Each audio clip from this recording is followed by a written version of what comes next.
Developing right now on Morning News Now, a major move by President Trump that could impact trade all over the world. Any steel coming into the United States is going to have a 25% tariff. What about aluminum? Aluminum, too. Plus, Mr. Trump sitting down for a pre-Super Bowl interview with Fox News and defending his relationship with billionaire Elon Musk. We'll have the latest. Also this morning, frosty February. Developing news, millions of people waking up to more weather alerts after a weekend snowstorm stretched across several states. We're tracking a new storm system set to hit later today. Plus, scrambled this morning, a nationwide egg shortage, forcing some businesses to crack down. And the search for some bad eggs caught stealing the breakfast staple by the caseload. And fly, Eagles, fly. The Philadelphia Eagles, now the Super Bowl champions after dismantling the Kansas City Chiefs and denying their bid for a historic three-peat. We'll take you to Philly, where fans are soaring to new heights. Plus, some made us laugh, some made us cry. We'll show you some of the most memorable commercials that aired during the big game. It's always the beer. I know, right? With the most amazing ads. Good morning, everybody. I'm Christine Romanson for Joe Fryer. And I'm Savannah Sellers. Happy to have you with us, Christine. We're going to get started this hour with the latest on President Trump's trade war. Today, he's set to announce a new round of tariffs. That's right. Trump discussed his plan to target imports of steel and aluminum last night in a traditional Super Bowl pregame interview with Fox. It touched on everything from his unwavering support for Elon Musk to making Canada the next U.S. state. NBC News White House correspondent Yamiche Alcindor has the details. In a high-stakes interview during the Super Bowl pre-show, President Trump defending Elon Musk as he tries to slash federal agencies. Bottom line, you say you trust him. Trust Elon? Oh, he's not gaining anything. In fact, I wonder how he can devote the time to it. He's so into it. But I told him do that. Then I'm going to tell him very soon, like maybe in 24 hours, to go check the Department of Education. He's going to find the same thing. The president pushing back on judges who have temporarily blocked efforts by Musk's Department of Government Efficiency, or DOGE. I think it's crazy, and we have to solve the efficiency problem. We have to solve the fraud, waste, abuse, all the things that have gone into the government. His administration back in court trying to push through their widespread buyouts for federal workers. While on Saturday, a federal judge temporarily blocked Musk and DOGE staffers from accessing sensitive payment systems at the Treasury Department. A new poll by CBS News and YouGov showing Trump with an overall approval rating of 53%. Meanwhile, on his way to the Super Bowl, the president saying on Air Force One that he's serious about his proposal to take over Gaza. Think of it as a big real estate site, and the United States is going to own it and will slowly, very slowly, we're in a rush, develop it. Trump also saying he will announce a plan for new tariffs. Will those go on? Everybody, steel. Including Canada and Mexico? Yeah, any steel coming into the United States is going to have a 25% tariff. What about aluminum? Aluminum, too. And in the Super Bowl interview, when asked if he is serious when he says he wants Canada to be the 51st state. Is it a real thing? Yeah, it is. Meanwhile, President Trump said he has spoken to Russian President Vladimir Putin, though he didn't confirm when that conversation took place. Trump also said he plans to meet with Putin in the future and wants to end the war in Ukraine as soon as possible. Back to you. All right, Yamiche, thanks so much. President Trump's executive orders continue to face legal hurdles as courts move to temporarily halt certain directives from going into effect. Later today, a hearing is expected to take place in a Boston courtroom over the Trump administration's plan to buy out federal employees. Yeah, and over the weekend, a federal judge temporarily blocked Elon Musk and his Department of Government Efficiency from accessing sensitive Treasury records, including the personal data of millions of Americans. It's after 19 states sued the president and the Treasury Secretary. A hearing on that issue is set for this Friday. All right, NBC News legal analyst Danny Savalas joins us now to talk more about all of this. So much happening. It's a fire hose of news really and is. directives and then legal actions and reactions. Let's start with this hearing on the federal government's the federal bailout program. Could a judge actually block this from going into effect? Yes, it's possible. I mean, the challengers raised two major federal statutes. One is the Administrative Procedures Act, which, by the way, is not all that reassuring because the Administrative Procedures Act challenge, like all of them, doesn't necessarily say that the agency action is illegal. It just says that they didn't follow the proper procedures in making that final agency decision. And then the other main argument is what's called the Anti-Deficiency Act. And they're saying essentially that, look, there's an appropriations period that ends on March 14. How can the federal government make this promise beyond that period without congressional authorization? Right. Now, they respond, the government responds, the administration says that, look, this is really no different than any other time we promise people employment beyond a certain date. We don't know what the future will hold. Essentially, we're asking them to continue working. We're just not expecting them to show up. Danny, let's talk about what's going on with DOGE, the Department of Government Efficiency, and these Treasury records. What are these 19 states arguing here? They're arguing essentially that by DOGE having access to these Treasury records, these government records, that they are unlawfully accessing private information because DOGE is not a government agency. And what the judge has done, and what we're seeing a lot in these court cases, is that there just isn't time for a final decision. So we're seeing all manner of stays, administrative stays, stays because the court thinks that the challengers are likely to win on the merits. But either way, because these are coming out so fast and they affect people's rights, it's not surprising that the courts are saying, let's put a pause on all of this until we can get all the briefing in and figure out what's really going on. Because in the meantime, we don't want people to be confused about their rights or lose their rights altogether. Danny, I want to bring up this post we saw on X over the weekend from the Vice President, J.D. Vance. He said this in part, quote, judges aren't allowed to control the executive's legitimate power. It's unclear whether this was a reference to a specific judgment or it was just a broad statement, but it's raising concerns among legal experts that the U.S. could be heading toward a constitutional crisis. How would you read that? And what would it mean if the executive branch refused to comply with a court order? Yeah, if you take a look at that's really 3 paragraphs. The first 2, he has a point there. It's that third where he makes a conclusion that judges aren't allowed to control the executive's legitimate power. Look, courts have been able to control the executive branch since back to the Marbury v. Madison days, to the days when people were still wearing gray wigs in court almost, that far back. And it's always been the case, not always been the case, but early in our government, it's been the case that the federal courts can review the other branch's actions. That's separation of powers. That's checks and balances. That's civics class that we had in high school. So, yes, if it's a legitimate exercise of power, then the vice president has a point. But what's legitimate? That's why we have the courts to decide what the executive branch does, whether it's legitimate or it's exceeded its powers, in which case the courts can step in and reel them back in. All right, Danny Ceballos, nice to see you bright and early this Monday morning with our legal... Especially because I was up late watching the Super Bowl. How not dare one of those you? 22 million calling out sick. And I am sorry for your loss with the Chiefs, Savannah. I know, we're all as a Taylor fan. We're really sad for Taylor Swift's boyfriend. Thanks, over Danny. here. Thanks, Danny. All right, well, for more on what's happening today in Washington, because there is a lot, as there is every day, let's bring in NBC News senior White House correspondent Kelly O'Donnell. Kelly, good morning. Great to see you. So a little bit ago, earlier in the show, we were talking about these new tariffs that President Trump is expected to announce later. Which countries could be most affected? Do we think we could see another potential delay here, kind of like when we saw tariffs threatened against Canada and Mexico? Then he hit a pause on that. What do we think is going to happen?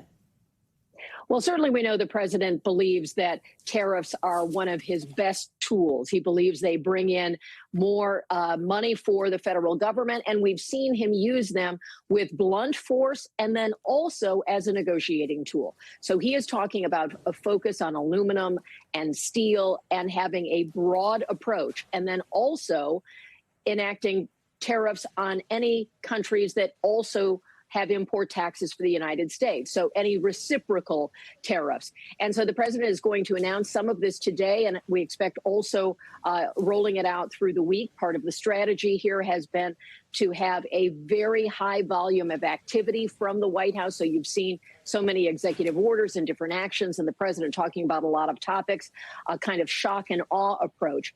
And so we already know that with Mexico and Canada, he called for tariffs and then put it on pause as he's having conversations with the various governments.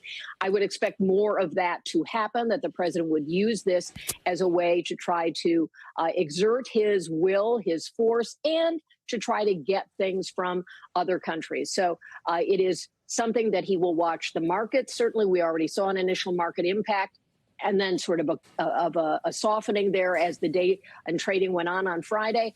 And so this is, for the president, one of the things that he believes can improve the coffers for the U.S. He diminishes the impact of costs on everyday Americans when these taxes have to be passed on to the consumer. So we'll see how quickly he wants to actually do this. But today we expect more on this issue. Kelly, the brand new head of the White House Budget Office, Russell Vought, announced yesterday that in essence, he's shutting down temporarily the Consumer Financial Protection Bureau headquarters. This is the agency that regulates Wall Street and protects consumers from unfair financial practices like surprise overdraft fees and lots of other things there. So what's happening there? Well, this has such a consumer impact, but people may not feel it as quickly as they would some of the social services or benefits that come directly from the government. But this is something that really does impact Americans' lives. You're talking about all those junk fees. You're talking about how the banking community can add costs to the consumer. The president's view is that this is an agency that has picked winners and losers in the business community and targeted unfairly businesses. That is their view. And so he is putting a pause on this agency, effectively taking it over. Those employees told not to come to work, but they'll be paid working from home as they take a further look at this.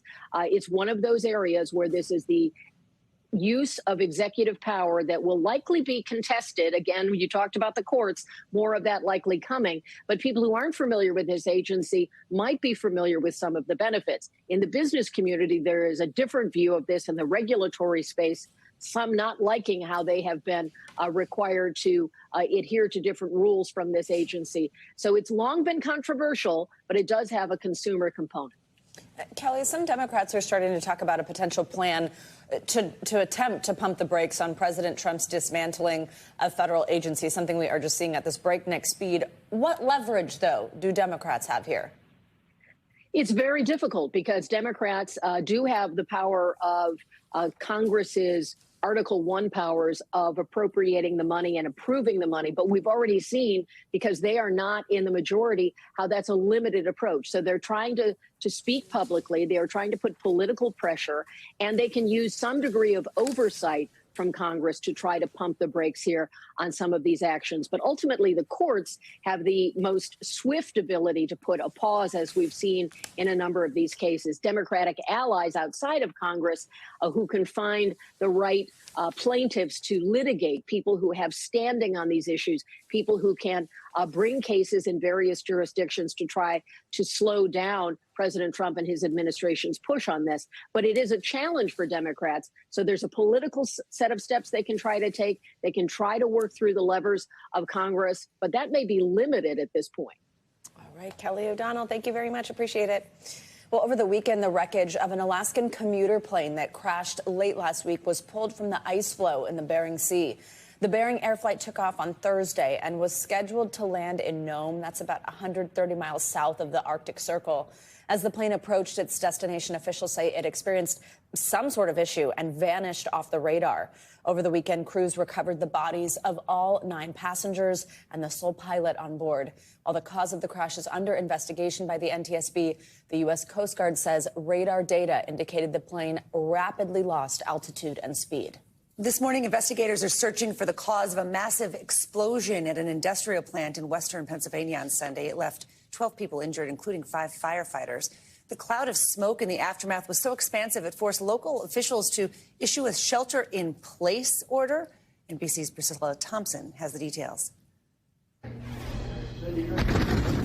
Heart-stopping moments in Pennsylvania. An explosion at an industrial plant creating a massive inferno. That is freaking huge. In Sagertown, about a half hour from Erie, flames burst through the roof of Parker Lord Corporation. Oh. With a loud boom. Shook the whole back wall of the building. I thought it was ice falling off the roof. Bright orange flames seen here raging at the adhesives and coatings manufacturing facility. Major explosion. A massive plume of black smoke filling the sky. Emergency crews rushed to the scene. I have several injured firefighters out here. We need multiple EMS. 7 workers and 5 firefighters were injured, officials say, all non-life-threatening. They'd been there for a few minutes fighting fire when there was an explosion. NBC News reached out to the facility's parent company, Parker, for comment, but did not hear back. officials say a shelter-in-place order has lifted as they continue to monitor air quality. Priscilla Thompson, NBC News.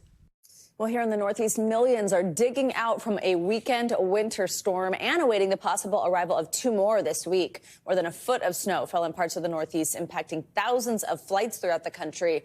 This morning, another system is moving across the plains and is expected to bring, get this, up to half a foot of snow to the mid-Atlantic states. NBC News correspondent Maya Eaglin has the very latest. Hey there. Yeah, here in West Hartford, Connecticut, and all along the Northeast, crews are working to clean up from this weekend storm, while there's a forecast for more snow coming soon. Take a look. The massive cleanup after the winter storm that slammed millions. Please be careful, have good traction, take little steps. Up to 14 inches fell in upstate New York. Maine and Vermont saw more than 12 inches. Thousands of flights were delayed across the country. Some freezing rain coated the snow, resulting in this pileup in Minneapolis. These cars sliding through the highway in Rockland County, New York, and this Amazon truck in Indiana veering off the road. But there's even more winter weather expected for the country this week. One system developing over the southern plains Monday will likely have snow falling in the Ohio Valley and mid-Atlantic on Tuesday. Then right behind it, a second snowstorm brewing over the plains early Wednesday and dropping a wintry mix over the Great Lakes and Northeast again by Thursday. Bill Brosmith with West Hartford's Public Works Department says those back-to-back storms could put a strain on snow removal departments. We go through about 300 tons of salt per storm. Wow. That's a lot of salt. And is there enough left in the reserve for this next upcoming storm? It'll be close, but we're going to get some more. Residents spending the day clearing out their driveways, bracing for the next snowfall. More snow. What do you think about that? If it's fluffy snow, then I'll probably like it, and then if it's hard snow, I'll probably not like it. It'll be a little tough to shovel out, right? Yes. Crews here in West Hartford still have to clean up snow piles like this one. And with those 2 back-to-back storms on the way, highway officials are going to have to make sure that their plow drivers get enough rest over the next few days. Back to you. All right, Maya, thank you very much. Stay warm. Well, it looks like it could be a very busy week for those clearing the snow and anybody living in the Northeast. Let's get a look at what to expect with your Morning News Now weather. Meteorologist Denise Isaac is back with us this week. Hey, Denise, good morning. Good morning, Savannah and Christine. And for those reporting all of these storms, it's also quite busy. So let's take a look at what's going on. We do have winter alerts in place for places like Kentucky all the way into West Virginia and the Mid-Atlantic. This is where we will see that first pack of snow, 3 to 5 inches, in some locations, even 6 to 7 inches. Cold air is in place right now. 6 degrees in Fargo. Temperatures are running anywhere between 10 to 30 degrees below normal for this time of year. So with cold air in place, we'll start to see as this area starts to pick up here, the area of low pressure intensifies in the southern plains. We'll get some snow showers over Omaha, Nebraska, as well as places in Iowa. To the south, though, in Dallas, it is some cold rain, the same for Oklahoma. But this system really ramps up in intensity tomorrow. So Tuesday morning, it's snowing from Louisville all the way into Lexington, as well as Charleston, West Virginia, Washington, D.C., Alexandria, places like Delaware. You'll pick up some decent heavy, wet snow. While to the south, it will be ice and freezing rain, and also some heavy rain with the potential for some lightning and thunder.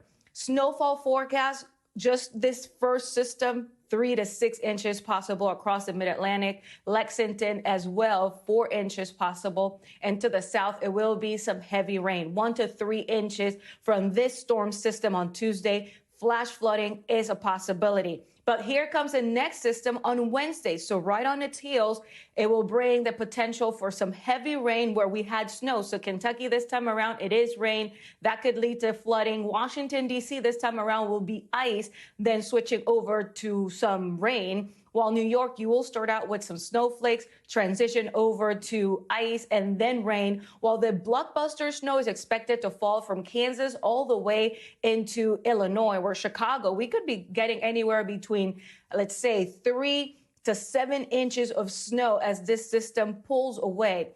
New England, you'll start out with snow, transition over to freezing rain and ice, and then eventually, as this system finally just leaves the continental U.S., it will transition over to rain. So it is quite busy. We'll have system tomorrow, then another one on Wednesday that will eventually pull away on Thursday. By Friday, we finally get a break on the East Coast. It's sunshine from Maine all the way to Florida, but more snow is expected across the upper Midwest with temperatures in the teens and single digits. And then a West Coast storm will bring some rain across California and snow across the higher terrain. So we are staying busy here in the weather department. Ladies, back to you.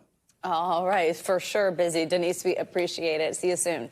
Well, now let's get to the stunning result of last night's Super Bowl 59 in New Orleans. The Philadelphia Eagles are waking up this morning as NFL champions after soaring to victory over the Kansas City Chiefs with a commanding 40-22 win. They had a 24-0 lead at halftime, led by the Eagles' relentless defense. They sacked Chiefs superstar Patrick Mahomes 6 times and forced him into multiple turnovers. It really was kind of amazing to see. On the offensive side, quarterback Jalen Hurts led the team with an MVP-worthy performance by delivering 3 total touchdowns. This victory marks the Eagles' second Super Bowl title and also spoils the Chiefs' pursuit of a historic 3-peat. For more on this year's big game, we are joined by NBC News correspondent Sam Brock in Philadelphia and staff writer at The Athletic, Charlotte Carroll. Good morning to both of you. Thanks very much for joining us, Charlotte. Let's get to you on what really just kind of was an unbelievable result last night. The game was not as close as the score would even indicate, even though the score is not very close, but just we all were expecting, I think, a little bit of a different performance from the Chiefs. I don't think anyone would have predicted that the Eagles put up that type of performance against the defending champs, especially that first half. What were the key factors that helped them slow down the Chiefs' offense and really just have a dominant game from the very start? Thanks so much. Yeah, no, knowing the two coordinators and the defensive coordinators, we kind of figured this might be a defensive battle in some aspects, but as you mentioned, no one expected that absolutely dismantling. You just saw Patrick Mahomes look completely uncomfortable at times. He was off his game. It was the, I believe, lowest or biggest deficit he faced at halftime and in his career. It was very crazy to watch and just very different than what we all expected going into this. Absolutely. Sam, all right, it's sad when one team loses and you see those sad fans. It's happy and fun, and what a treat when you see fans in a hometown just absolutely losing it over a win. Tell us about the scene in downtown Philly after fans are in the streets celebrating last night. So, Savannah, good morning. You know, right now, Philadelphia downtown is intact. It's functioning. Based on what I saw last night, that is a borderline miracle. I'm standing on Broad Street right now. This entire thoroughfare here was shoulder to shoulder for hours. There were hundreds of thousands of fans in downtown Philadelphia. Certainly, the outcome might have been stunning in terms of how much of a blowout this was. It was not stunning that the city of Philadelphia was ready to party. Look at this. You have people on top of dump trucks. That's just one snapshot of what we saw yesterday. Broad Street and really all over Center City, which is the core of downtown Philadelphia, you had police officers, firefighters, EMS workers stationed in all of those barricades to try to keep people generally funneled into the middle of the street, and huge dump trucks and obstructions to make sure vehicles could not be going back and forth between the side streets leading into Broad. So from a public safety standpoint, it was all secure there. What you're seeing here is video of linens that were lit on fire after revelers stole that out of a truck. We're not aware at this point of any arrests that came from that or even from any injuries, but it was quite the scene. In fact, if you look over my shoulder right now here down back on Broad Street, you'll see these light poles. There were people unquestionably on those. Look at that sort of arch window right there. People were standing. That's got to be 15 feet high, 12 to 15 feet high. They climbed the building and were standing inside of that. That is basically the scene that we observed last night. There were many people that partied and did so responsibly as well. A quick snapshot here of what we spoke to with fans last night, how they were experiencing the emotions of the night. Take a listen. Oh my God, it's amazing. We blew out Patrick Mahomes. In your wildest dreams. That was my wildest dreams. That was my wildest dreams. This is absolutely incredible for the city. Not only for the city, but honestly for everyone around there that's ever been an underdog. That's what Philly speaks to. So, Savannah, obviously the biggest of wins. This is the second Super Bowl now for the Eagles in their franchise history. The first one coming against Tom Brady in 2018. Now Jalen Hurts getting over the mountaintop against Patrick Mahomes and the Chief in 2025. Nick Sirianni becomes the first Eagles coach ever to get to 2 Super Bowls and to win one. So he achieves some redemption as well. And as far as the parade is concerned, the Eagles kind of teasing about this. They posted on X last night, get ready for Friday, with this absolutely cinematic video. And then just minutes later, it was deleted. But right now, it appears there will be a parade probably right through here where I'm standing on Friday. So I love it. Happy for those fans. Charlotte, let's talk about Super Bowl MVP Jalen Hurts. Before the game, we actually thought it would probably be running back Saquon Barkley. He might be the difference maker. Both of these men with incredible stories. But Barkley was kind of held to a quiet night, at least by his standards. And Hurts, I mean, he really 3 touchdowns. He led the team here. Walk us through what you think about this pick. It was a dominating performance from Hurts, and it was something where he got his revenge following Super Bowl 57. We saw him come away from that with the loss, and he wanted to come back stronger, and he showed that on the field, and he was able to get the job done and named MVP and got to celebrate with all his teammates. Sam. Oh, sorry, Charlotte. I think we're losing you a little bit. Keep going.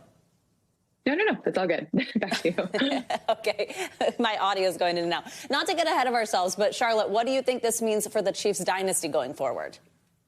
Yeah, it's definitely thwarted. They did not get that historic three-peat and the first one in the modern Super Bowl era. But there's no need to fear. This is a dominating team. Patrick Mahomes is still only 29 years old.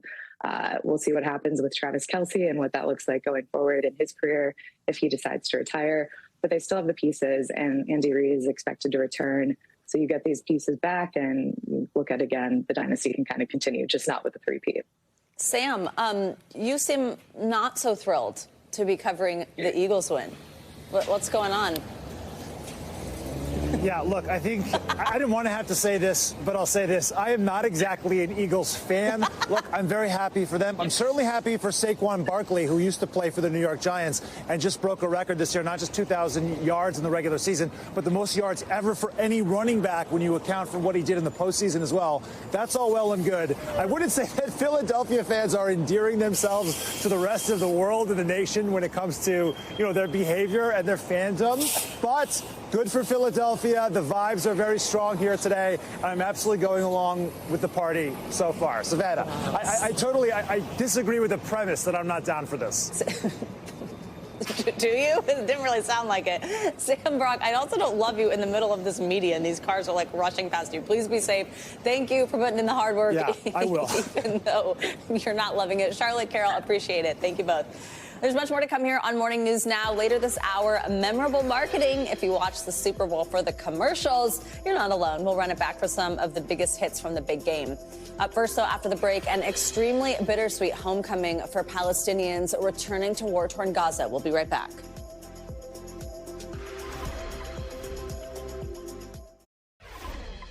Welcome back. Israel's military is withdrawing from a key corridor dividing the Gaza Strip. It's the latest step in the ceasefire process that has allowed some families to travel back to their homes in Gaza. Our cameras were there when many realized not much is left. NBC News national correspondent Yasmin Basugian has the story. This is the reality for many children in Gaza. A baby unaware she's homeless.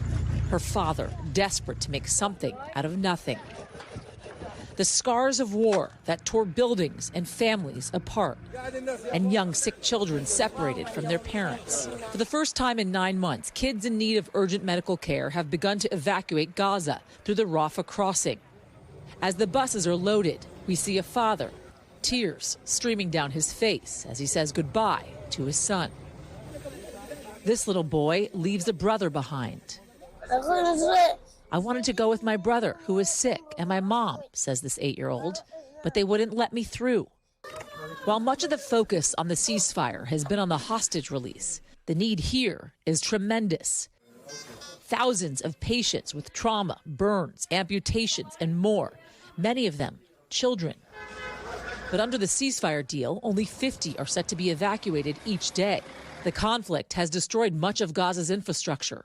Weeks before the ceasefire deal, 2 more hospitals were destroyed, leaving over 2 million with only 5 small hospitals. Those returning to the north are finding nothing, their homes destroyed. Nadine evacuated to central Gaza with her family more than a year ago. Now back in Gaza City for the first time. This is the situation for other people. They don't have tank, they don't have homes, they don't have tents, they don't have anything to build, anything to rebuild what is left. Her brother Jude is inconsolable and grieving for their older brother. This is our land. If they take this from us without something, my brother has been killed. What do I do? Just watch this? It's honestly... I don't know what to say now. Yes, truly. Where's my brother? I want to see him again. Entire families living and sleeping amidst rubble to just feel the comfort of being home, and a generation of kids bearing the wounds of a merciless war. Yasmin Vasugian, NBC News. Let's get you more international news now. Tensions are escalating between North Korea and the U.S. over a security partnership with South Korea and Japan. Our international correspondent Danielle Hamamjian joins us with that and other world headlines. Danielle, good morning. Good morning, Savannah. His comments, the North Korean leader, coinciding with celebrations marking the founding day of the North Korean Army. According to state-run media, Kim Jong-un said the U.S. deployments of nuclear assets, war exercises, and military cooperation with Japan and South Korea pose a threat to his country. He also reportedly vowed to further develop his nuclear weapons program. During a recent interview with Fox News, President Trump called the North Korean leader a smart guy. When asked whether he'd reach out to him, the president said he would. Over to Ecuador now, where a new president will be chosen on April 13th. Voters will pick between the conservative incumbent, Daniel Noboa, and leftist lawyer Luisa Gonzalez. Both got enough votes on Sunday, beating 14 other candidates. Noboa and Gonzalez are vying for a 4-year term, promising to reduce widespread criminal activity. The spike in crime across the country is tied to the trafficking of cocaine produced in neighboring Colombia and Peru. And finally, here in the UK, the belongings of a deceased man were headed for the garbage until an auctioneer spotted a spelling mistake in the back of a Harry Potter book. A critical clue. The Philosopher's Stone was missing an O, leading the auctioneer to realize this was in fact a rare first edition, one of only 500 copies. Over the weekend, at an auction with bidders in the room, online, and over the phone, it sold for more than $22,000. Wow. Oh, my goodness. Heading for the trash. Danielle, thank you so much. All right, coming up, extreme measures. The nationwide egg shortage now forcing grocery stores to limit sales. Plus, the breakfast staple now a target for thieves. The efforts to crack the case. Next on Morning News Now.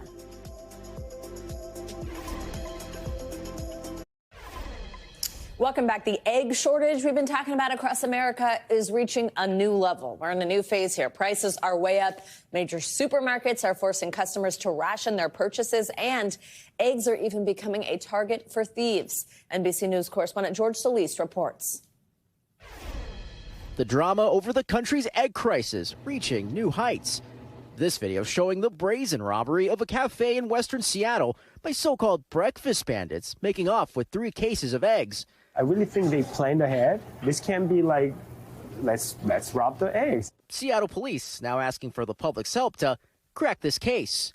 And in Pennsylvania, I don't know how someone would be able to do that. Authorities still searching for those behind the theft of 100,000 eggs from a processing plant last week.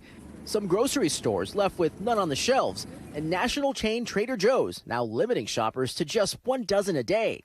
TikTok videos showing Costco customers across the country desperate to buy in bulk, all as the spread of bird flu ravages the nation's egg supply. According to the CDC, more than 156 million poultry birds have been affected by H5N1, or avian flu, across the U.S. since the start of 2022. More than 20 outbreaks detected during the first 5 days of this month. The USDA reporting the average price across the country now more than $7 a dozen. In South Florida, backyard chicken farmer Tracy Swaite's hobby has become a business. And without a shadow of a doubt, you will sell out today. Oh, we will sell out probably before lunch. Customers here with no other option. I actually went to Whole Foods, Trader Joe's, Publix. There's no eggs anywhere. At Swaite's home, dozens of chickens are pumping out the prized protein. If you want to buy your girlfriend something expensive this year, Valentine's Day, get her eggs. Some deciding to create their own supply. Rent the Chicken helps facilitate backyard chicken coops for homeowners. We're super busy. Phones are ringing. Our online inquiry form is filling up quickly. As Americans scramble to find creative ways to solve a problem that won't be over easy. George Solis, NBC News, Southwest Ranches, Florida. All right. Well, a school bus driver in Minnesota is being hailed as a hero for avoiding a head-on collision after an oncoming semi-truck veered across the center line. Reporter Ken Erdahl from our affiliate station in Minneapolis has the story. Check my tires, lug nuts. After 20 years driving school bus, my stop signs are out. Safety checks are second nature. Checking my bumper. For Brian Lathrop. Making sure that my crossing arm is fully extended. And after Wednesday morning, it's still unreal. He knows why. They're so ingrained. Honestly, I have no idea if I even really thought about what was going on. I just seen the truck coming at me and had to make a maneuver. Dashcam shows what Brian's humble explanation leaves out. Oh. It was more than one maneuver that saved at least 9 lives. I didn't even notice that the first time I viewed the video footage, how he actually swerved twice. Had he not done that, it could have been a different accident when he swerved to the left. But as Onamia's superintendent points out, despite how it may have looked on video, this was definitely still an accident. Pretty extensive damage to the bus. I'm glad the bus held up. What don't we see in that video? My bus pairs. You don't see them in the video. Right after it happened, all 3 of them started tending to the kids. Hollered out. I said, is everybody okay? Thank God, everybody was. Becky Dahl's priority was keeping the students calm. And though they're now back in school, she knows it's still a work in progress. It's been okay. For the most part, I've been trying to stay strong for the kids and for Brian. Seeing that semi coming straight at us, it's going to haunt me for a while when I go to look out the window. Do you let yourself think about what could have happened? A lot of times, yeah. Yep, I do it. Kind of made me tear up earlier, so yeah, a lot to think about. But he doesn't think about whether he'll keep doing his job. I wouldn't trade it for the world. Neither would his passengers. I ain't going nowhere. I trust Brian, and he saved our lives. Just incredible. What a video. Our thanks to Ken Erdahl for that report.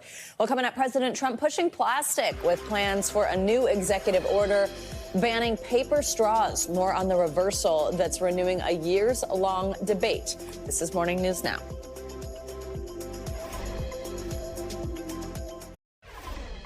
We're back with some consumer news. President Trump has announced intentions to reverse a Biden-era policy over straws. The plans are reviving a long-time debate over which option is better, paper or plastic. Here's NBC News correspondent George Solis with more details.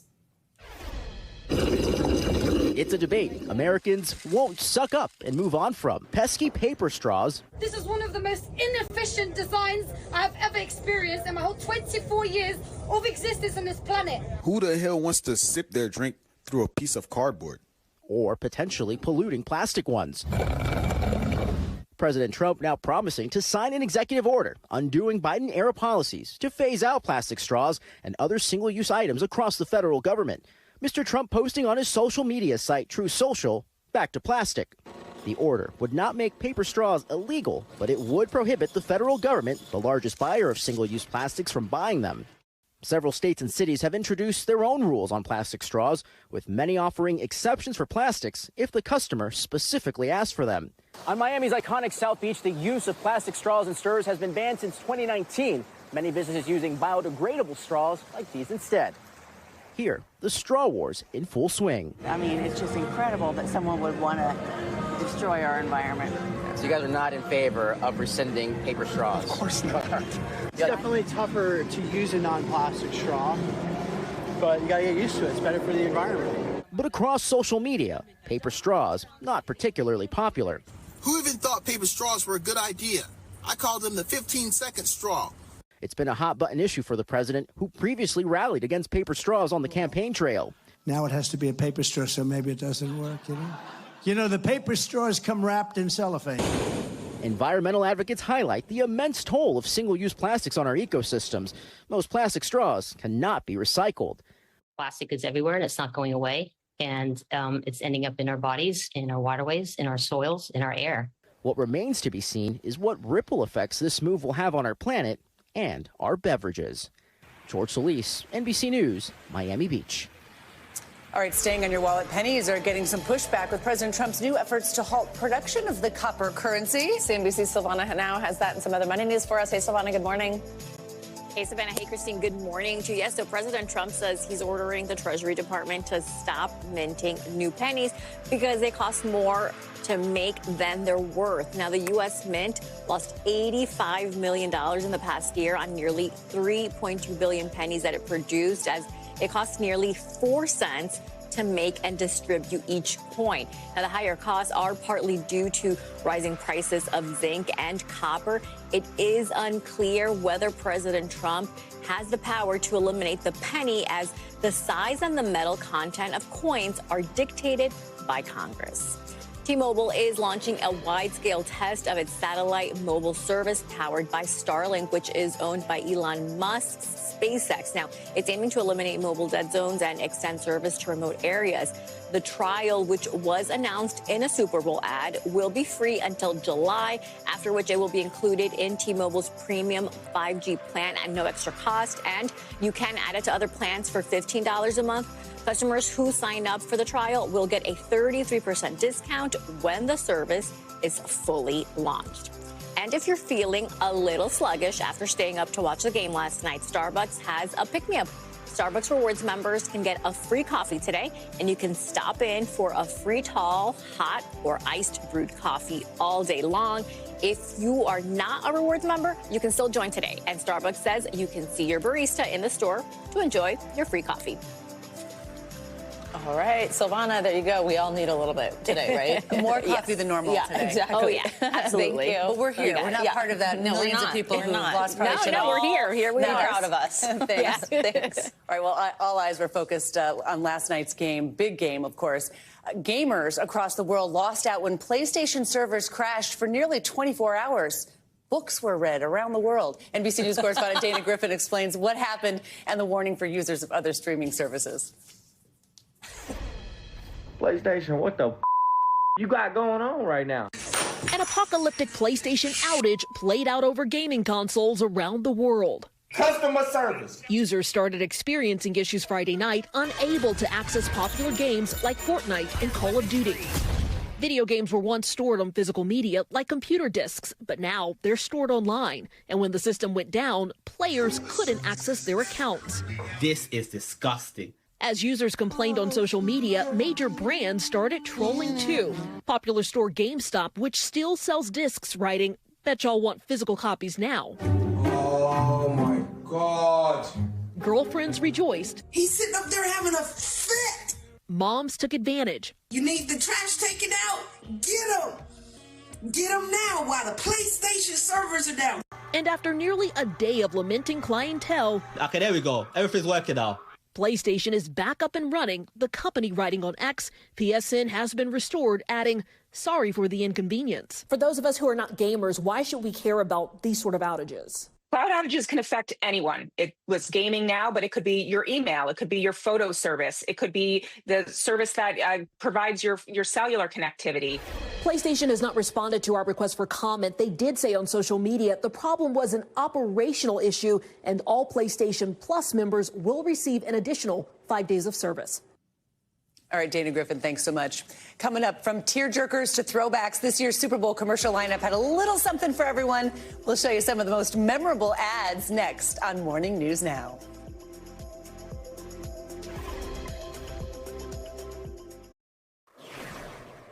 Welcome back. The Eagles' trouncing of the Chiefs last night wasn't the only big victory, of course. We're talking about Animal Planet's 21st Puppy Bowl, wrapping up yesterday with Team Fluff edging out Team Rough 68-66. Around 80 rescue pup athletes competed for the Lombardi Trophy in one of the cuddliest competitions of the year.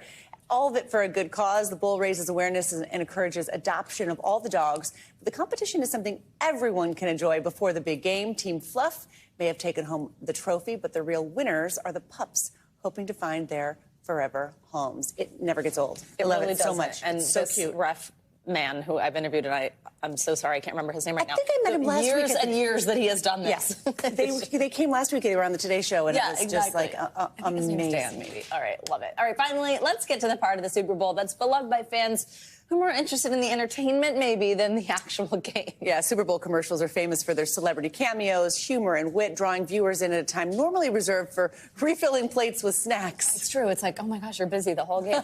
For more on the buzziest Super Bowl commercials of 2025, let's bring in Zoe Rudderman. She's the Chief Content Officer at Adweek.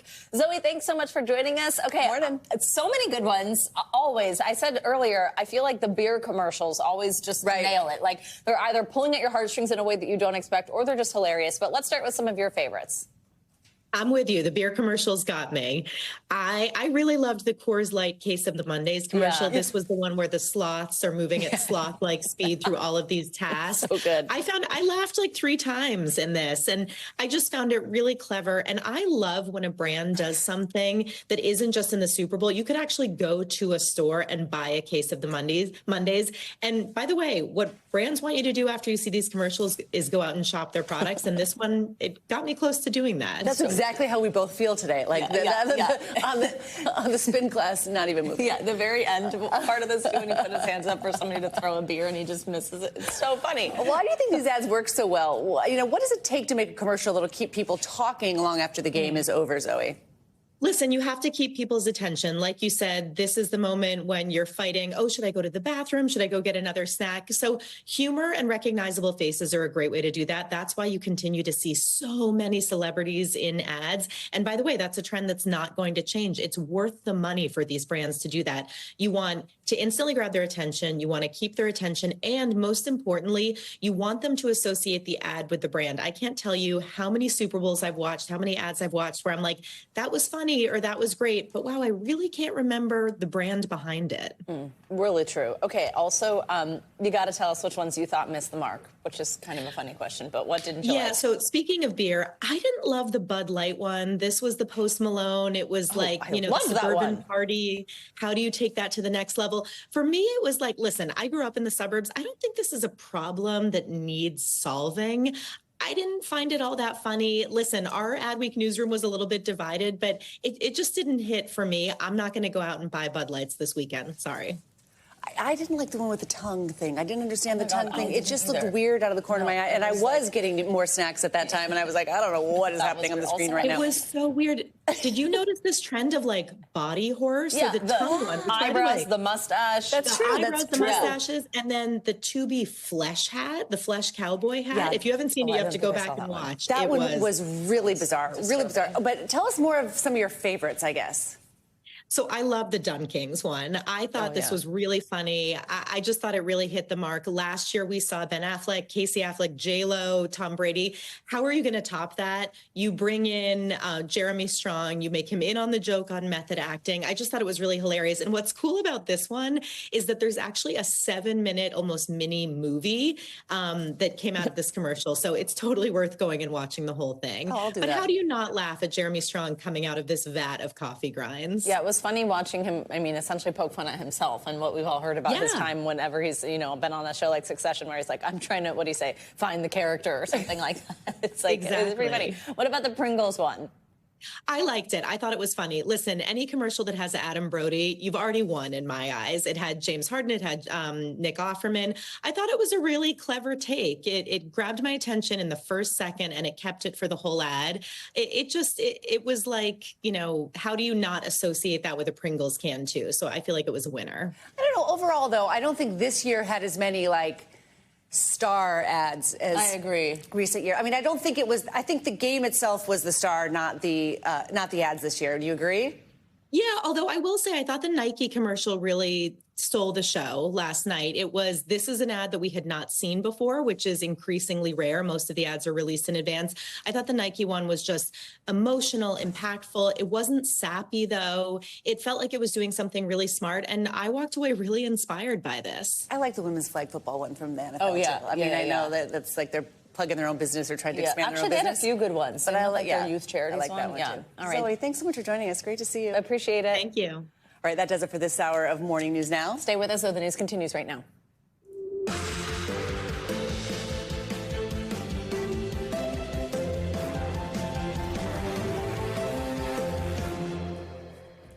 Good morning. If you're with us, thanks. We're all tired. I'm Savannah Sellers. I'm Christine Romans in for Joe Fryer this morning. Right now on Morning News Now, President Trump's global tariff tussle set to expand this week. Trump announcing yesterday any steel or aluminum coming into the U.S. will be subject to a 25% tariff. So what does that mean for the industry? We'll bring you the latest. Also, this morning, the vice president making his debut on the world stage in Paris. What we can expect from J.D. Vance at an international summit focused on artificial intelligence. Plus, America's egg shortage crisis only getting worse this morning with some major grocery chains now slapping a limit on how many you can buy in one trip. That's not stopping some shoppers from getting a little creative, all to keep their fridges stocked. And, of course, we got to talk about something happened yesterday. Oh, yeah, a Super Bowl blowout that saw the Philadelphia Eagles once again lifting that Lombardi trophy. We've got all the highlights for you later in the hour. We begin this hour with President Trump set to unveil that new round of tariffs targeting steel and aluminum imports. Well, he'll do that today. That's right. The president teased the announcement last night. This was in this wide-ranging sit-down interview with Fox News that aired just ahead of his historic Super Bowl appearance. We have NBC News senior White House correspondent Garrett Hake joining us now with the details. Hey, Garrett, good morning. Good morning to you. And yeah, those new tariffs teased by President Trump on steel and on aluminum will once again heavily impact American allies, specifically Canada. Much of our steel and most of our aluminum imports come from our neighbor to the north, where there's more anger and frustration brewing today. The president also proposing to change how we make change in this country, with the Post overnight telling the Treasury to stop making new pennies. President Trump making late-night news after watching the Super Bowl in person, the first sitting president to do so. On his way back, Trump saying he'll address new steel and aluminum tariffs today, after announcing them on Air Force One before the game. Any steel coming into the United States is going to have a 25% tariff. The U.S. imports more steel from Canada than any other country. In an interview taped Saturday, the president asked about his occasional claims the country should become a state. Yeah, it is. I think Canada would be much better off being a 51st state. The president also teasing a midweek announcement of reciprocal tariffs, taxing imports from any country that taxes American exports. The ones that are taking advantage of the United States, we're going to have it's reciprocity. Those moves coming on top of a 10% tariff placed last week on all imports from China, all of which could drive up costs for American consumers. And overnight, another announcement that may literally affect Americans' wallets. The president posting he's instructing the Treasury to stop making new pennies, writing, "Let's rip the waste out of our great nation's budget, even if it's a penny at a time." As Trump also used his trip to New Orleans to expand on his foreign policy, doubling down on his controversial vision for the Middle East. I'm committed to buying and owning Gaza. And confirming that he spoke by phone with Russian President Vladimir Putin at least once about ending Russia's war in Ukraine. I expect to have many more conversations. We have to get that war ended. I would imagine I would be meeting with Putin, yes, at the right time. And the president, who said he was picking the chiefs yesterday, is back at the White House this morning, where we do expect to see that new tariff announcement at some point later today. Now, in Canada, officials are pointing out that the metals to be taxed support key U.S. industries, including defense and making cars. And the Premier of Ontario is already complaining of shifting goalposts and constant chaos from this new administration. Savannah? All right, Garrett, thank you very much. All right, the Trump administration is continuing with this push to overhaul the government, this time moving to shut down the agency designed to protect consumers from corporate overreach. It comes as Vice President Vance appeared to question the authority of judges challenging President Trump's executive orders. NBC News Chief Capitol Hill correspondent Ryan Nobles joins us now this morning with more. Good morning, Ryan. Hey, Christine, good morning. And it does seem like every day the Trump administration with Elon Musk announces a review or an outright rollback of a government program. Now, their opponents are trying to slow those moves by challenging them in court, but even that may not be enough to stop Trump, leading to concerns the country may be on the verge of a constitutional crisis. President Trump praising Elon Musk this weekend and his efforts to reshape the federal government. I've had a great help with Elon Musk, who's been terrific. Trump doubling down after Musk's Department of Government Efficiency has shaken up Washington in the last few weeks, gaining access to some of the country's most sensitive payment systems and disrupting U.S. foreign aid programs. Bottom line, you say you trust him. Trust Elon? Oh, he's not gaining anything. In fact, I wonder how he can devote the time to it. The president now saying he will tell Musk to do the same with the American education system and the Pentagon. To go check the Department of Education. He's going to find the same thing. Then I'm going to go to the military. We're going to find billions, hundreds of billions of dollars of fraud and abuse. The changes so far have faced a number of legal challenges. Today, their buyout offer from federal workers will face a hearing. And over the weekend, another judge temporarily blocking Doge's access to the Treasury Department. The Trump team and now Musk suggesting a judge's decision may not be the final say. Musk posting that the judge should be impeached. Vice President J.D. Vance writing judges aren't allowed to control the executive's legitimate power. And the president weighing in on the legal hurdles twice yesterday. I disagree with it 100%. I think it's crazy. No judge should frankly be allowed to make that kind of a decision. It's a disgrace. With Democrats sounding the alarm. We are at a point where we are basically on the cusp of a constitutional crisis, seeing this administration taking steps that are so clearly illegal. And the next agency potentially on the chopping block, the Consumer Financial Protection Bureau. It has now been taken over by Trump's budget director, Russell Vought. Its employees told to work from home without much explanation as to why. All this as Musk posting on X, CFPB RIP. Christine? Yeah, and all enforcement at that Consumer Watchdog has stopped. All right, Ryan, thank you so much. Well, let's turn now to the Trump administration's efforts to crack down on undocumented immigrants. NBC News understands that officials are under increasing pressure to boost the number of arrests and deportations. Right, according to three sources familiar with discussions at Immigration and Customs Enforcement, ICE, and at the White House, President Trump is said to be angry that more people aren't being deported. NBC News Homeland Security correspondent Julia Ainsley joins us now with more of her, as per usual, exclusive reporting. Julia, good morning. Thanks very much for being with us. So tell us a little bit more about what you're hearing from your sources about the president's reaction to the number of deportations that we have seen so far. Yeah, this is something I've been hearing, and so is Christian Walker as well, who, of course, covers the White House. We are understanding that Trump has been known to be angry, and inside that anger is being passed down into DHS and onto his border czar, Tom Homan, who, as we understand, has been unhappy and making his unhappiness unknown on calls he has with ICE. Basically, they want these arrest and deportation numbers to be higher. When it comes to that data, we're not seeing as much as we used to. If you can remember, in the first 10 days of the administration, they would post these daily numbers. We saw a lot of footage about ride-alongs. Now a lot of that has gone away. Homan blaming a lot of that on media leaks, that they're not able to share as much anymore. But in short, we understand that the over 1,000 a day that we used to see has dropped. And last week, about their highest day was just over 800. Just for context, to make good on Trump's inaugural promise of millions of deportations, in order to get 1 million people deported in a year, they would have to be arresting and deporting over 2,800 a day. They're not near that number, even with all the help of ATF, FBI, and DEA that we've seen. So this anger could be passed down now to ICE, as we understand, and we'll see what happens from there. We know they're starting to send more people to Guantanamo Bay, and they want to make more arrests. But in short, ICE is a cash-strapped agency. Julie, you've also got exclusive reporting on a controversial plan by the Trump administration to restart the detention of migrant families, including those with young children. What are you learning there?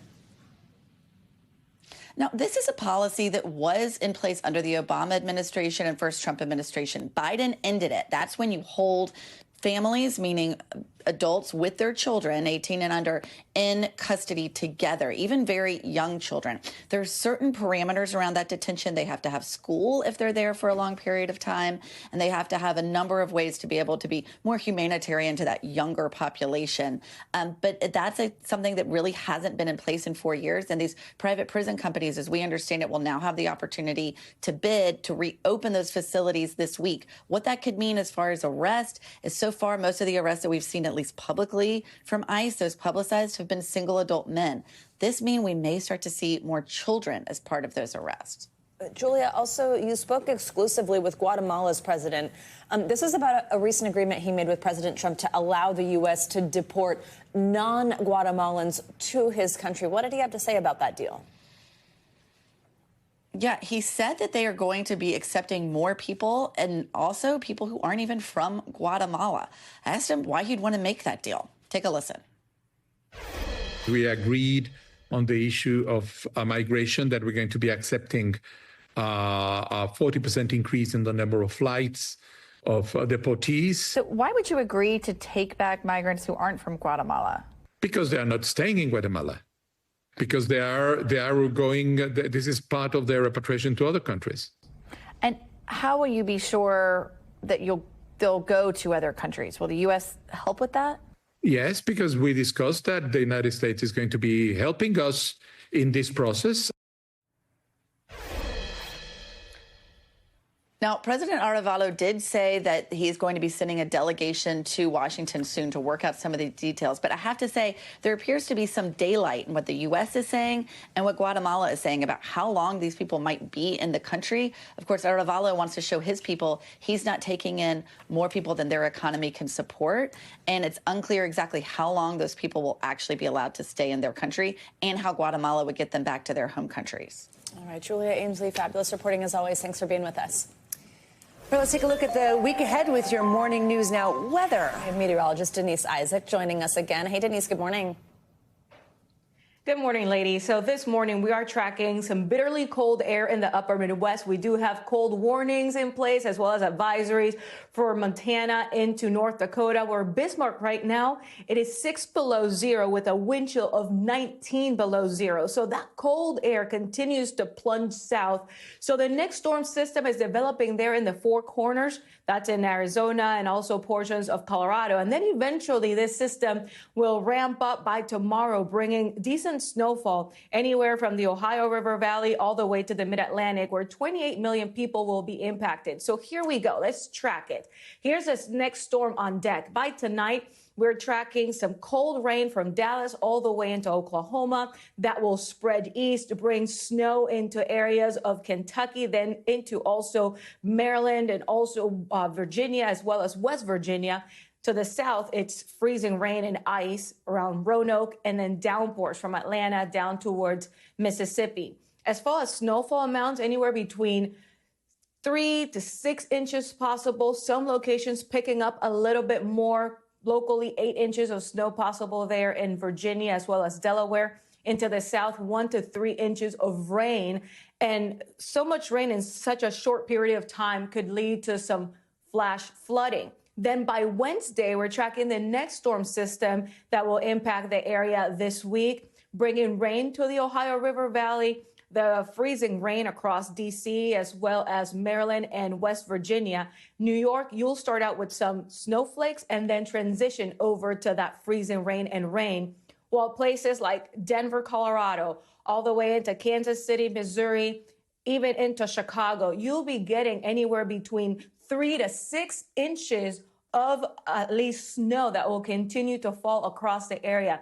So a decent amount of snow is expected out of this system. And once it pulls away on Thursday, we will see at least it transitioning to some freezing rain across Boston and New England, where that will lead to some treacherous travels on the road. So that's something to keep in mind. By Thursday morning, could be quite slippery and tricky around the Northeast. Once this system pulls away on Thursday, by Friday, we're tracking sunshine once again. It is dry along the East Coast, which is great news for everyone trying to pretty much take a break out of all these storms. but more snow is expected across the upper Midwest Friday, and then out west towards California, rain and snow will continue to fall. Back to you. All right, Denise, thank you so much. All right, have you been looking for eggs? Oh, my gosh. I know. It's all anybody's talking about, It is. right? It is. This bird flu shrinking the nation's egg supply. Some stores completely out of stock. Other stores are now limiting the number of eggs customers can buy in a single trip to the grocery store. This, as the USDA is forecasting, the retail price is going to rise another 20% this year. Wow. And some consumers are finding creative ways to keep eggs in their fridge.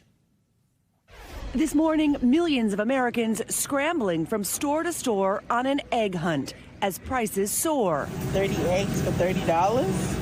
On average, a dozen large eggs now surging to more than $7, according to the USDA. And that's if you can even find them. Many shoppers discovering empty shelves. They don't even have eggs.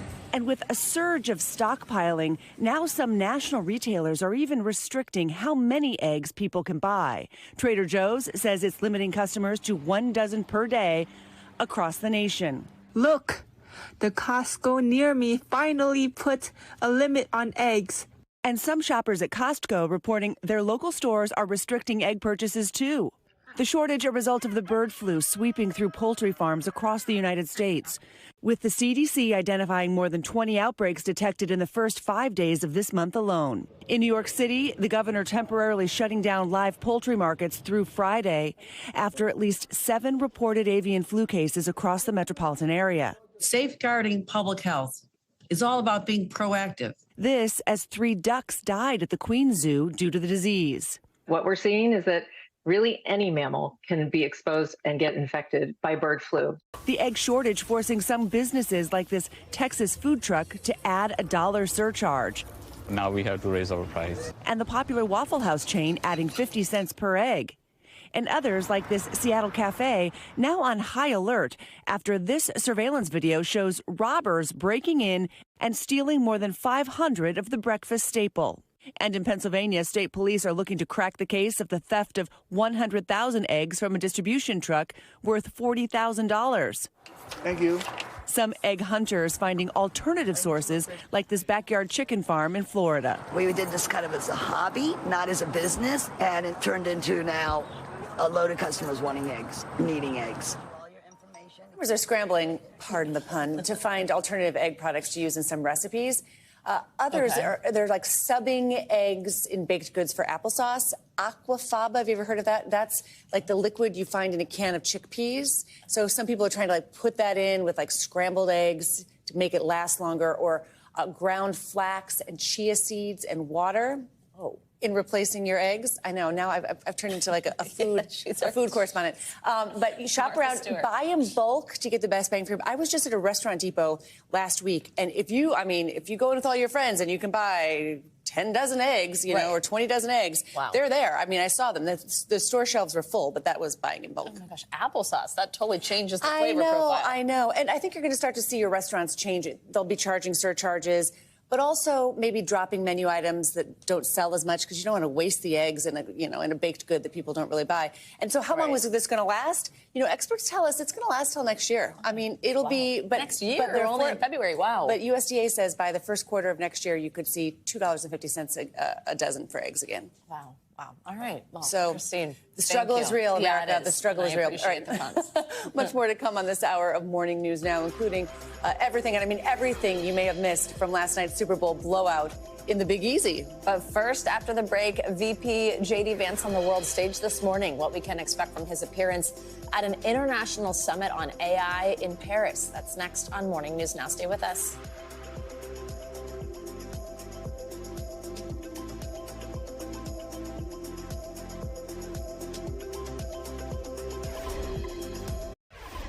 All right, we're back with more on the latest developments in the Middle East. On Saturday, Hamas released 3 more Israeli hostages in exchange for 183 Palestinian prisoners. This is the 5th such exchange since that ceasefire took effect last month. All of this comes as Israel's military started withdrawing from a key corridor that divides the Gaza Strip. This is allowing some families in Gaza who had been displaced by the violence to return to their homes. NBC News national correspondent Yasmin Vasugian is in Tel Aviv and joins us now with the latest. Good morning, Yasmin. Let's start with that exchange that took place over the weekend. What can you tell us? What do we know about any kind of a date for when negotiations for phase 2 is expected to start?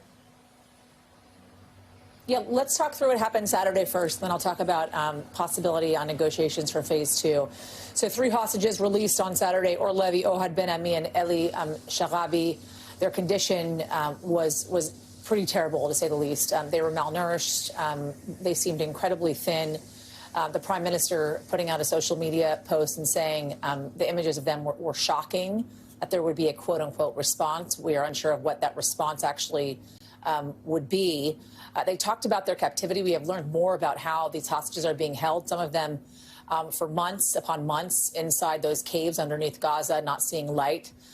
They're also being chained as well. And so certainly they have been through an incredible time while being held captive for 491 days. You're seeing these amazing images coming out of Israel over the weekend where these hostages were reuniting with their families who were so incredibly happy to see them, though. Some of them, though, coming home to families who have been killed. Eli Sharabi, his wife and daughters were killed on October 7th. Or Levi, his wife, was killed on October 7th as well. Talking about negotiations for ceasefire talks. So here's what we know so far. We know the delegation that was in Qatar over the weekend who was discussing just details on phase 1, guys, are returning to Israel today. They've been called back to Israel today by the prime minister.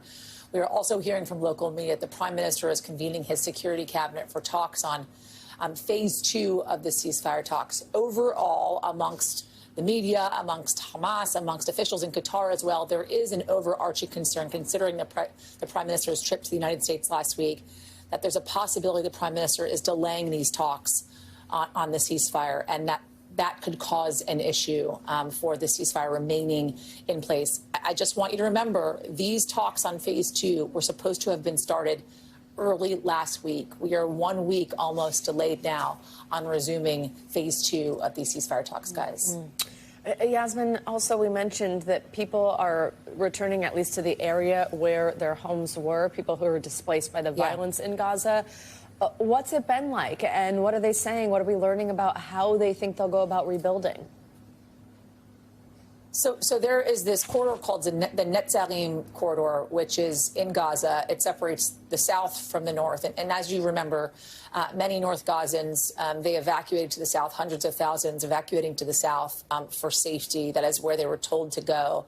And then returning now to the north to really find a flattened Gaza. Now, most of their homes just completely gone and nowhere really to go. The IDF has now evacuated from that Netzarim corridor. The IDF was controlling that corridor for quite some time, so Palestinians were not easily able to travel north and south. Now they can freely travel from the south back to the north, but they're not finding much once they get back to the north. When we're talking about humanitarian aid, we have about 600 trucks or so coming in through the Rafah border crossing with humanitarian aid. We're talking medical, food, water. But we've had some pretty terrible weather here over the last 72 hours or so. High winds, rain as well. They need the tents. They need the caravans. They need the mobile homes, some of which they have not yet gotten, especially when you have hundreds of thousands of Gazans that don't have a roof over their head with small, young children, but wanting to be back where they live, wanting to be back where their homes are.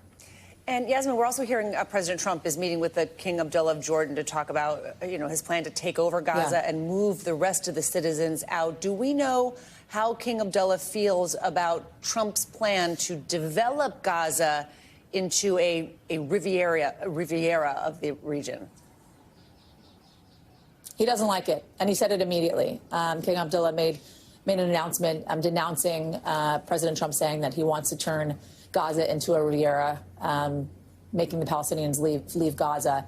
We also heard the president saying he believes he can convince King Abdullah to think otherwise. We heard him say that he thinks he can convince President al-Sisi to also think otherwise of his plans as to what to do with Gaza. This is going to be an incredibly important meeting. We know the king has already left Jordan on his way to have some of these meetings. And Jordan, Egypt are integral to phase 3. By the way, haven't gotten to phase 2 yet, though, but phase 3, which is kind of the quote unquote day after of this war, and making sure Gazans have a place to live. All right. Yasmin Vasugian, thank you very much for your reporting. We appreciate it. Well, Vice President J.D. Vance will make his debut on the world stage in Paris today as part of his first official overseas trip. Yeah, the VP is set to speak at an international artificial intelligence summit before heading to Germany for a security conference. We're expected to hear him talk a lot about U.S. aid to Ukraine, as well as America's role as an AI leader. We have NBC News International correspondent Raf Sanchez live in Paris for us. That's where the vice president has just landed. Raf, good morning. So VP Vance's first stop on this trip, it's actually he'll be at a dinner that's being hosted by French President Macron. What can we expect from Vance at that event and then also at this summit tomorrow? Savannah, good morning. Well, the message we're expecting to hear from the vice president at this global AI summit is America first. President Trump has been very explicit. He wants to see the United States as the world's global preeminent AI superpower. To that end, he has rolled back Biden-era regulations. The Biden administration said those regulations were important for making sure that AI was developed safely. President Trump disagreed. He said that they were shackling the American AI industry, that they were holding back growth, and a lot of the wealthy Silicon Valley executives who ended up supporting him in his campaign agreed with that assessment. The president is also considering new restrictions on those advanced AI chips to China to try to make sure that the U.S. stays ahead of China. We saw the market so badly rattled by that Chinese startup DeepSeek a couple of weeks ago. So it will be very interesting to compare and contrast that America First message we're expecting to hear from Vice President Vance with a speech we're going to hear a little later on today from French President Emmanuel Macron. He is the host of this summit, and he has a vision more of kind of global cooperation, the nations of the world cooperating to regulate, to harness AI, a technology that has a lot of promise, a lot of peril. Before those two speeches can be compared and contrasted, though, we are going to see the Vice President tonight at this working dinner hosted by President Macron, and that really is going to be the first time that he joins his fellow leaders on the world stage as Vice President. Hey, it's his debut, really. Yeah. He's kicking off this trip in Paris with no foreign policy experience. Do you think that'll affect his meeting with other world leaders, especially, particularly America's NATO allies? Yeah, Christine, it is hard to overstate how dizzying J.D. Vance's rise has been. Remember, he is 40 years old. Before 2023, he had never held elected office. He served just 2 years in the United States Senate, and now he is here as Vice President of the United States, and he is representing his country on the world stage at this moment of great international uncertainty. Tonight will be a chance for his fellow world leaders to start to get a sense of the man, to try to understand what position he holds inside of Trump world. We know that that is an orbit where people are up, people are down. At this point, there's not a whole lot of evidence that the vice president is having a major impact on the president's decision making, but that is something that other world leaders will want to test out. And they are very, very conscious. President Trump is a second-term president. Vice President Vance will be, at minimum, a strong contender to be the Republican standard bearer going into the next election. And so this is a man who may be on the world stage for a long time to come. Guys, I will tell you, it is kind of interesting. You might remember after the 2016 election, a lot of Americans reached for J.D. Vance's book, Hillbilly Elegy, to try to understand what happened in that election. That book actually sold very well here in Europe also, because a lot of Europeans had exactly the same questions. Guys. Very interesting. Raf, after Paris, Vance is set to head to Munich, Germany for a global security conference. The VP has previously called on the U.S. to stop sending aid to Ukraine in its war with Russia. Do we expect to hear more about that, and what else might happen at this conference? Yeah, I think Ukraine is going to be absolutely front and center, Savannah. It is the #1 national security issue for America's NATO allies. They are very, very concerned about the direction of policy travel under President Trump. And Vice President Vance has been one of the loudest voices calling for the United States to cut off support for Ukraine. He said at one point famously, "I don't care what happens in the war between Russia and Ukraine. So America's NATO allies will be looking for any clues about where that policy is going. And the other thing they are deeply concerned about over here in Europe, guys, is President Trump's repeated threats to impose tariffs on the European Union, as he has said he would do with America's other allies in Canada and in Mexico. Guys. All right, Raph, thank you. Coming up, a supersized Super Bowl blowout that sent the Chiefs back to Kansas City without that historic three-peat win. After the break, we're reliving some of last night's biggest moments as the Philadelphia Eagles take back the Lombardi Trophy. Stay with us. That's next.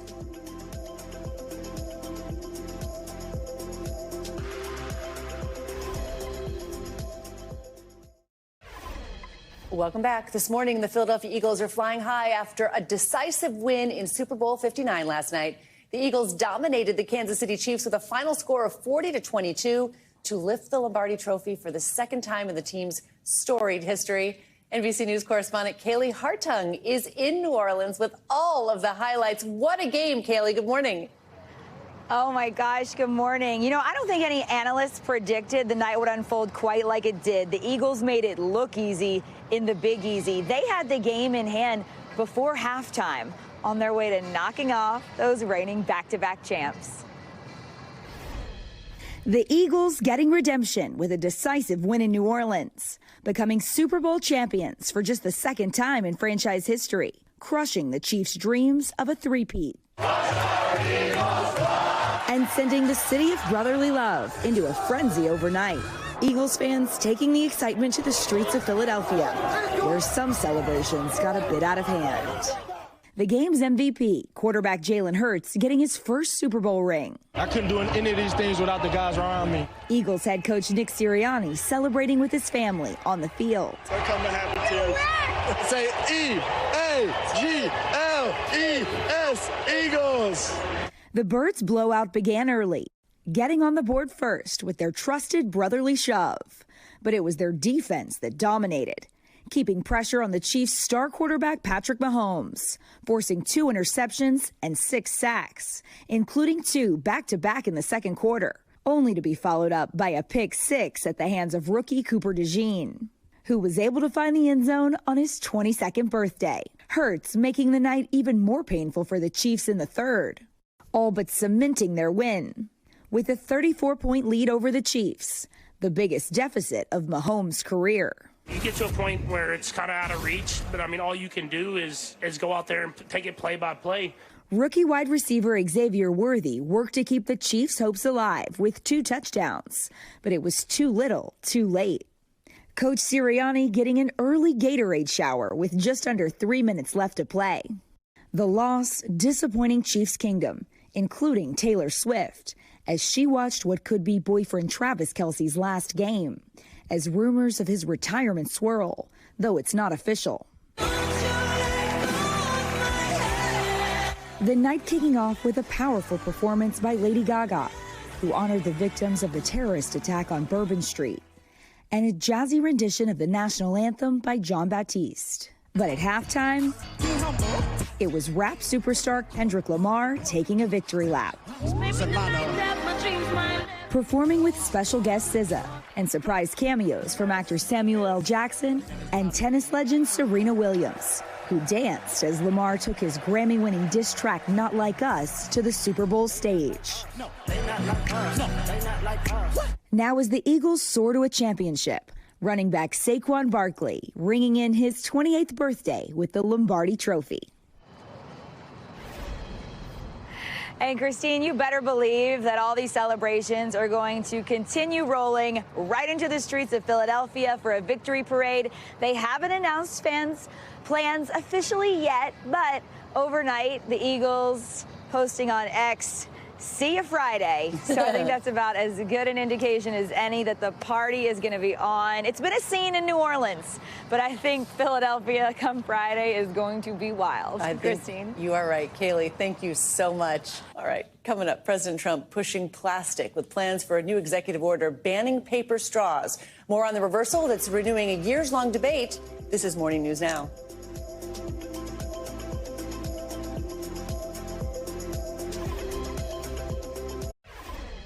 We're back with some consumer news. President Trump has announced intentions to reverse a Biden-era policy over straws. The plans are reviving a long-time debate over which option is better, paper or plastic. Here's NBC News correspondent George Solis with more details. It's a debate Americans won't suck up and move on from. Pesky paper straws. This is one of the most inefficient designs I've ever experienced in my whole 24 years of existence on this planet. Who the hell wants to sip their drink through a piece of cardboard? Or potentially polluting plastic ones. President Trump now promising to sign an executive order undoing Biden-era policies to phase out plastic straws and other single-use items across the federal government. Mr. Trump posting on his social media site, Truth Social, back to plastic. The order would not make paper straws illegal, but it would prohibit the federal government, the largest buyer of single-use plastics, from buying them. Several states and cities have introduced their own rules on plastic straws, with many offering exceptions for plastics if the customer specifically asks for them. On Miami's iconic South Beach, the use of plastic straws and stirrers has been banned since 2019. Many businesses using biodegradable straws like these instead. Here, the straw wars in full swing. I mean, it's just incredible that someone would want to destroy our environment. So you guys are not in favor of rescinding paper straws? Of course not. It's definitely tougher to use a non-plastic straw, but you gotta get used to it. It's better for the environment. But across social media, paper straws not particularly popular. Who even thought paper straws were a good idea? I call them the 15-second straw. It's been a hot-button issue for the president, who previously rallied against paper straws on the campaign trail. Now it has to be a paper straw, so maybe it doesn't work, you know? You know, the paper straws come wrapped in cellophane.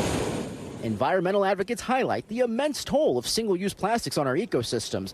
Most plastic straws cannot be recycled.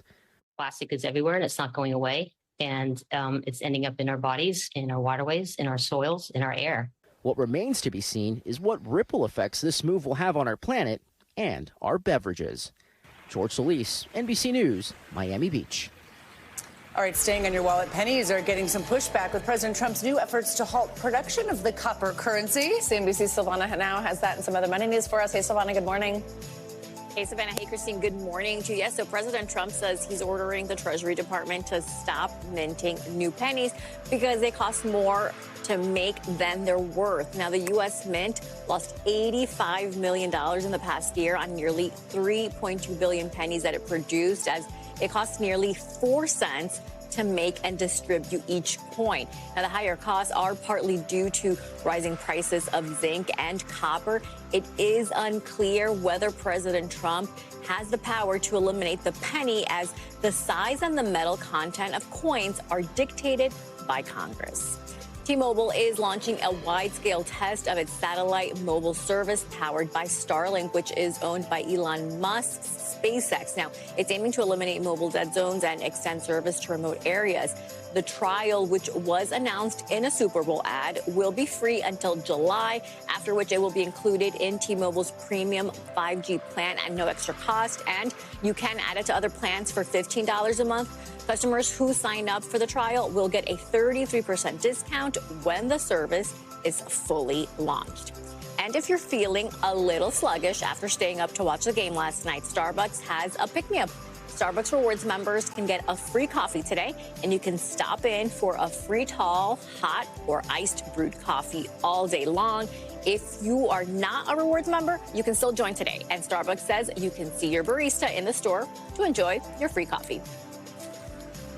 All right, Silvana, there you go. We all need a little bit today, right? More coffee than normal today. Exactly. Oh, yeah, absolutely. Thank you. But we're here. We're not part of that millions of people who lost probably No, we're here. Here we are. Proud of us. Thanks. Thanks. All right, well, all eyes were focused on last night's game. Big game, of course.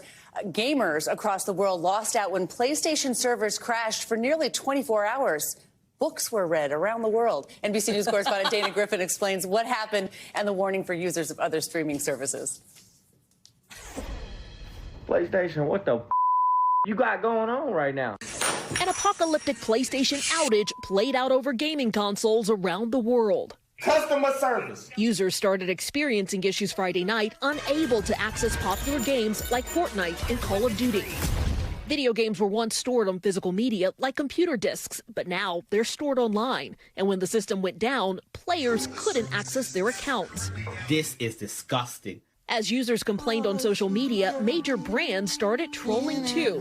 Popular store GameStop, which still sells discs, writing, "Bet y'all want physical copies now." Oh my God. Girlfriends rejoiced. He's sitting up there having a fit.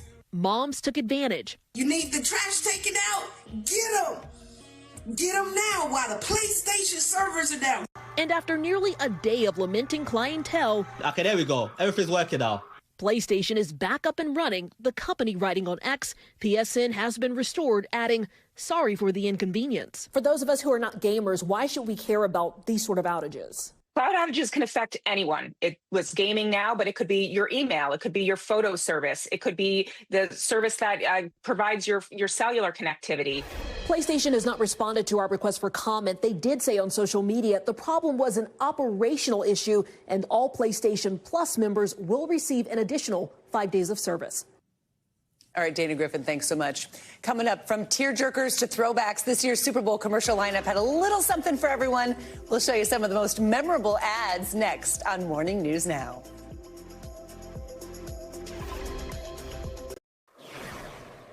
Welcome back. The Eagles' trouncing of the Chiefs last night wasn't the only big victory, of course. We're talking about Animal Planet's 21st Puppy Bowl, wrapping up yesterday with Team Fluff edging out Team Rough 68-66. Around 80 rescue pup athletes competed for the Lombardi Trophy in one of the cuddliest competitions of the year. All of it for a good cause. The bowl raises awareness and encourages adoption of all the dogs. But the competition is something everyone can enjoy before the big game. Team Fluff may have taken home the trophy, but the real winners are the pups hoping to find their forever homes. It never gets old. It I love really it so doesn't. much. And so this cute. Ref man who I've interviewed, and I'm so sorry, I can't remember his name right now. I think I met him last week. Years and years that he has done this. Yes. they came last week. They were on the Today Show, and it was just like amazing. Dan, maybe. All right, love it. All right, finally, let's get to the part of the Super Bowl that's beloved by fans who are more interested in the entertainment, maybe, than the actual game. Yeah, Super Bowl commercials are famous for their celebrity cameos, humor, and wit, drawing viewers in at a time normally reserved for refilling plates with snacks. It's true. It's like, oh my gosh, you're busy the whole game. For more on the buzziest Super Bowl commercials of 2025, let's bring in Zoe Rudderman. She's the Chief Content Officer at Adweek. Zoe, thanks so much for joining us. Okay, morning. So many good ones, always. I said earlier, I feel like the beer commercials always just nail it. Like, they're either pulling at your heartstrings in a way that you don't expect, or they're just hilarious. But let's start with some of your favorites. I'm with you. The beer commercials got me. I really loved the Coors Light Case of the Mondays commercial. Yeah. This was the one where the sloths are moving at sloth-like speed through all of these tasks. So good. I laughed like 3 times in this, and I just found it really clever. And I love when a brand does something that isn't just in the Super Bowl. You could actually go to a store and buy a case of the Mondays. And by the way, what brands want you to do after you see these commercials is go out and shop their products. And this one, it got me close to doing that. That's exactly how we both feel today. Like on the spin class, not even moving. Yeah, the very end part of this when he put his hands up for somebody to throw a beer and he just misses it. It's so funny. Why do you think these ads work so well? You know, what does it take to make a commercial that'll keep people talking long after the game is over, Zoe? Listen, you have to keep people's attention. Like you said, this is the moment when you're fighting, oh, should I go to the bathroom? Should I go get another snack? So humor and recognizable faces are a great way to do that. That's why you continue to see so many celebrities in ads. And by the way, that's a trend that's not going to change. It's worth the money for these brands to do that. You want to instantly grab their attention. You want to keep their attention. And most importantly, you want them to associate the ad with the brand. I can't tell you how many Super Bowls I've watched, how many ads I've watched where I'm like, that was funny, or that was great, but wow, I really can't remember the brand behind it. Really true. Okay, also, you got to tell us which ones you thought missed the mark, which is kind of a funny question, but what didn't you like? Yeah, so speaking of beer, I didn't love the Bud Light one. This was the Post Malone. It was the suburban party. How do you take that to the next level? For me, it was like, listen, I grew up in the suburbs. I don't think this is a problem that needs solving. I didn't find it all that funny. Listen, our Adweek newsroom was a little bit divided, but it just didn't hit for me. I'm not going to go out and buy Bud Lights this weekend. Sorry. I didn't like the one with the tongue thing. I didn't understand the tongue thing. It just looked either. weird out of the corner of my eye. And I was getting more snacks at that time. And I was like, I don't know what is happening on the screen right now. It was so weird. Did you notice this trend of like body horror? So the tongue one. Eyebrows, the mustache. That's true. Eyebrows, the mustaches, and then the Tubi flesh hat, the flesh cowboy hat. Yeah. If you haven't seen it, you have to go back and watch. That one was really bizarre. Really bizarre. But tell us more of some of your favorites, I guess. So I love the Dunkings one. I thought this was really funny. I just thought it really hit the mark. Last year we saw Ben Affleck, Casey Affleck, J-Lo, Tom Brady.